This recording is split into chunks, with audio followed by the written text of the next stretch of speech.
Ladies and gentlemen, boys and girls, welcome to Tom Clancy's Ghost Recon Phantoms. This is a game that popped up on Steam. It just popped up. I might have missed all of the hype that Ubisoft built for this game, but as far as I can see, it just appeared. And oh boy, is it tedious.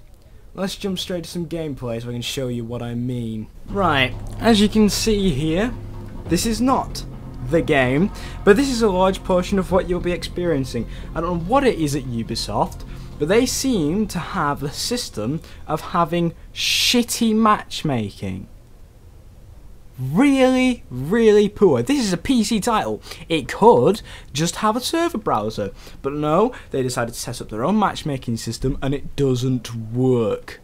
It's also worth noting there, you see those two little dots on the map? They represent the maps and the locations of said maps. I think that system is quite cool. I think having two maps is not cool. I think that's a really shitty idea.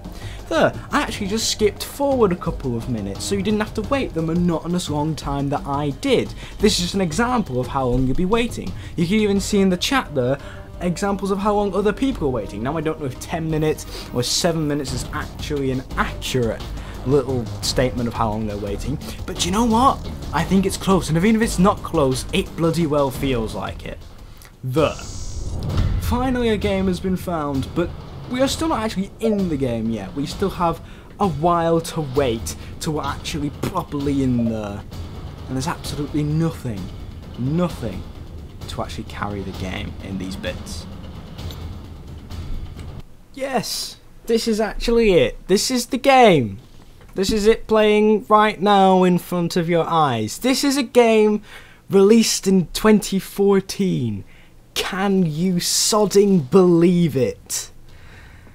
It looks old. It looks so old. It looks 4, 5, 6 years out of date. It looks like the sort of thing that would have been released on the Xbox 360. It really, really does. It's quite astounding how this has become a thing. See, the way I actually see this game's existence is this. About 2 or 3 years ago, a game came out called Ghost Recon Online. Some of you may remember it. It was a free-to-play game. I barely remembered it, but I have played it. I believe Ghost Recon Online actually looked better than this, and I know for a fact it played better than this, right?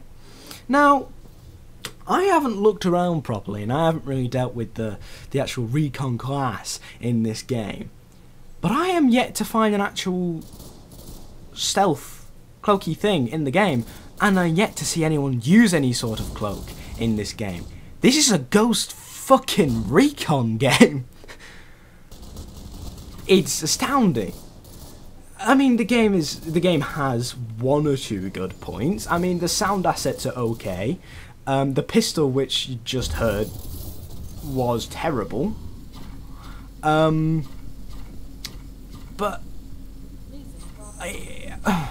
it beggars belief. On top of that, the developers seem to assume that good gunplay in video games nowadays is kickback, right?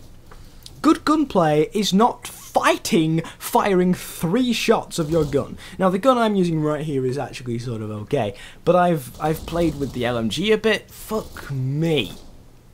It's ridiculous. It's just, you can't aim for shit. The little sort of abilities you get in the game, like you saw me use the drone earlier, that came as a sort of reward. Now I'm yet to actually look around the store to see if you can buy that. I assume you can.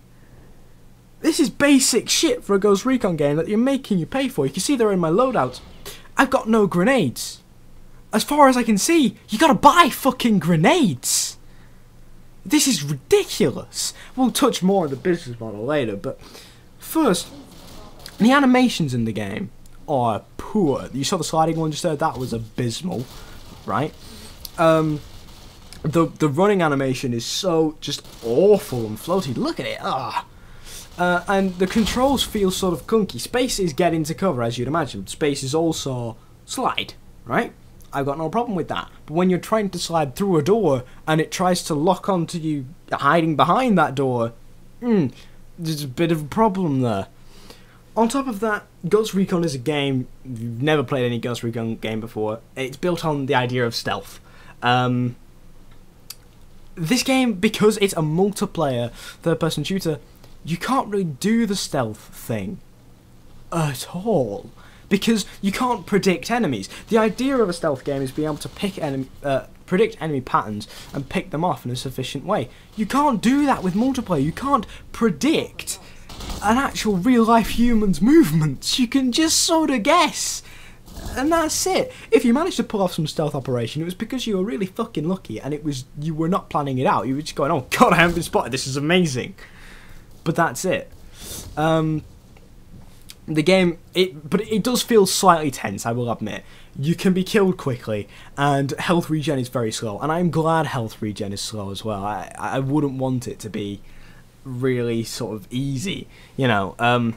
I like a bit of difficulty in my shooters, but the game is tedious. Now, this game that I'm showing you right here is only in the first couple of games I ever played, and I joined halfway through. Well, I say halfway through, I actually joined in the second round. This game has 2 rounds, each of about 10 minutes each, right? That gets really fucking monotonous, really. Everyone that's ever played any sort of shooter will just know that after a couple of games you start to go, when a single game can last 20 odd minutes, yeah, something's wrong there. On top of that, I was geared up for this game to finish early. I was already getting bored. You might have noticed it actually started off at sort of 3 minutes, and then we gained extra time. I don't really know why we gained extra time. I really don't feel like it was necessary though. Having to go through this for another 5 minutes. I do believe that we actually get overtime as well in this game, and maybe another time boost. It was completely unnecessary. By the time this game is actually finished, we had played for 22... Well, the entire team had played for 22 minutes. I joined in the middle of the second round, so I had only had to play for about 10 minutes. Still, 22-minute matches is just too long. In this day and age, you want quick games, and even if the games aren't strictly that fast, you want them to feel fast. Stuff like Tribes. Tribes Ascend is a brilliant example of a game that lasts a while but feels so brilliantly fast. This just feels slow, because a lot of it is hiding behind a bit of cover, and the problem is, they are still working around the framework of a Tom Clancy's Ghost Recon game. And you can't apply that to a free-to-play multiplayer shooter and still keep the pacing of a multiplayer shooter up, because it's gonna get like this. It's gonna get just constant waiting behind cover really quickly. They have put things in there, a framework for it to be a stealthy game, but unless you've got like an entire team together and you're all talking to each other on Skype or TeamSpeak or whatever your communication of choice is, you can't conduct a stealthy operation. You can just sort of try and hide and get round enemy cover. I believe the bit of the game you're witnessing... Oh, that was my keyboard, I'm sorry. The bit of the game you're witnessing right now is the best I do at any sort of stealth mission, because I am quite far behind enemy lines here, relatively speaking. I mean, there's some pretty neat features, like the map. The map you see down there is only a portion of what the map actually is. When you actually die, you get a full map that, for the 10 seconds or so that you're waiting to respawn, you can actually turn and maneuver at your own will. And the map shows all the cover, all the rooms. It's a fully 3D operated map. You can see it right there.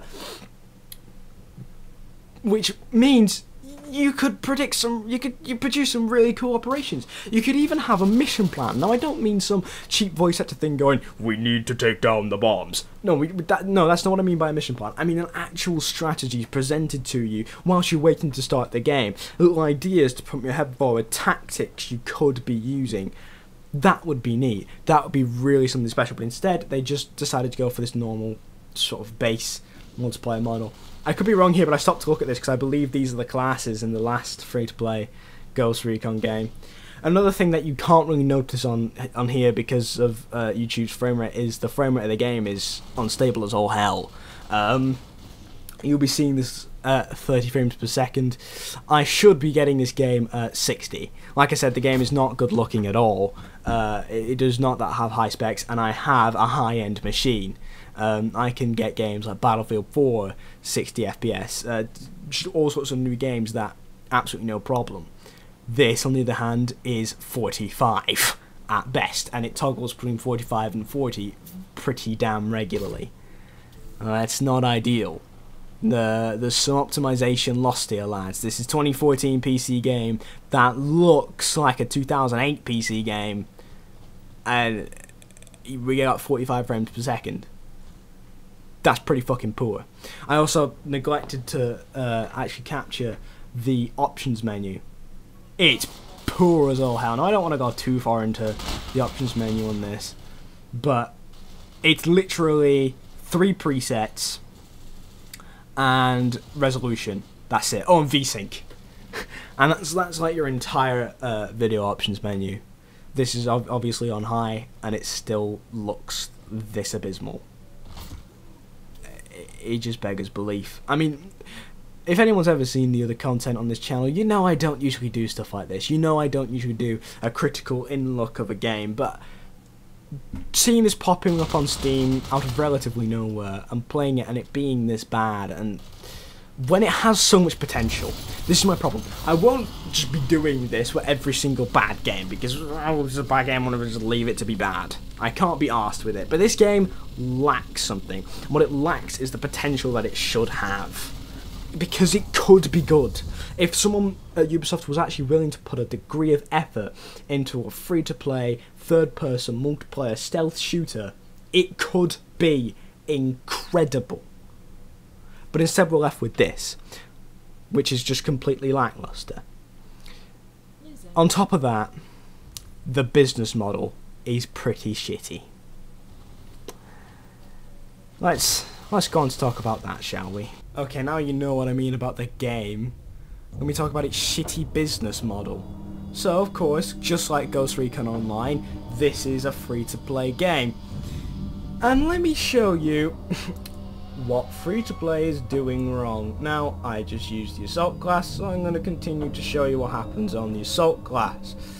So, the sort of things you can get here, you first access the store and you see stuff like this. It's just a shotgun you can get. It compares it to the weapon you currently have, and you can see, okay, well, it's a relative side grade. I mean, it's expensive using the in-game currency, but fairly cheap using the gold. Is it? We'll see about that.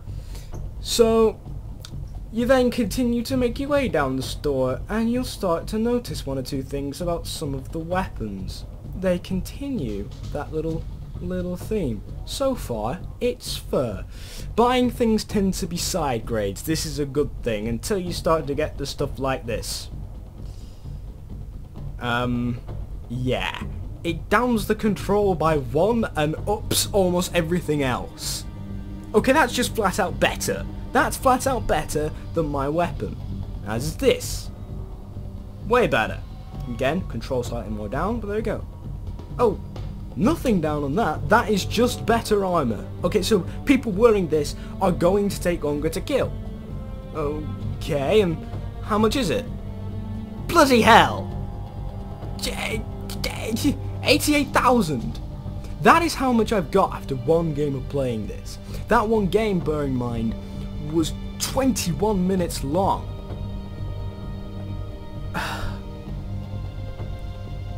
Right, so you've noticed that the gold thing seems cheap, especially relative to... Oh dearie me, I haven't seen that weapon yet. Especially relative to the amount of in-game currency you've got. So let's take an example, shall we? Let's take the F2000 SV War, the gun that is just flat out better than mine. So, 88,000 to get with the in-game currency. That is going to take you bloody ages. Okay? I can't begin to tell you how monotonous playing this game will be if you want to get that and be better than other people. Let's see how much it will be. Alright, it's 2,200 gold coins. How much is 2,200 gold coins, you might ask? Well, 2,100 is 10 euros. This gun costs more than €10. Now, I'm in the UK, I don't know what €10 is in pounds, but I imagine it's still bloody well expensive. I also imagine it's bloody well expensive in America. I also imagine that what Ubisoft did when they were actually pricing this was basically do the old dollars to euros thing. People, please learn dollars to euros is not the same amount. And even then, even if they did do this, which I have absolutely no proof of, $10 is also fucking expensive. And that doesn't even get you the gun. The best way to get the gun would be obviously to buy the 2,100 and then the 1,000. You're spending €15, obviously you have gold coins left up, but €15 to actually, no, I do not want to join your fire team, Mr. Pakistani. Didn't expect that. So yeah, in conclusion, this game is pay to win as shit. The cheaper shit is actually well balanced. Get that? About 5 or so games. If you're actually enjoying the game, they shouldn't be too long and monotonous. Although they will be eventually. As for these, well, fuck these. Like I said, €15 for it. You can't even split it up either way. Paying for that saves you like 2, is it cents? I don't know what euros, little coins. But yeah, not good Ubisoft. Also, please. This isn't a mobile game. It's bad enough that mobile games get away with charging people that amount of price. Let's not bring this to PC. In future, lads, don't bring a game that no one was playing. Bring it out again. Nowhere near as good. With an even shittier price model. In conclusion, Ghost Recon is not the Phantom, but merely a pain. There, I've done a pun. Aren't you glad?